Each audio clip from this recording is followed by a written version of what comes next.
நண்பரே வணக்கம். ஒரு கணவன் மனைவி அவங்களுக்குள்ள ரொம்ப இன்டிமேட்டாக இருக்கும் ஒரு தருணம்.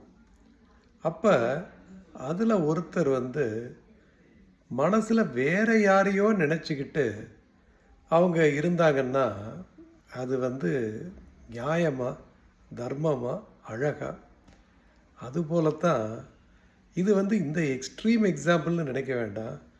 அன்றாடம் நடைமுறையில் நாம் எந்த நொடியில் எதை செய்தாலும் அதில் முழு கவனம் வைத்து செய்கிறது தான் உண்மையான வாழ்க்கையை தவிர, நம்ம எப்போ பார்த்தாலும் இதை விட எதையாவது ஒன்று அட்ராக்டிவாக அதை நோக்கி பயணம் செய்யணுங்கிற எண்ணத்திலேயே இந்த நிகழ்காலத்திற்கு துரோகம் பண்ணிக்கிட்டே இருக்கிறோங்கிறது நமக்கு நிறைய பேருக்கு தெரியறதில்ல.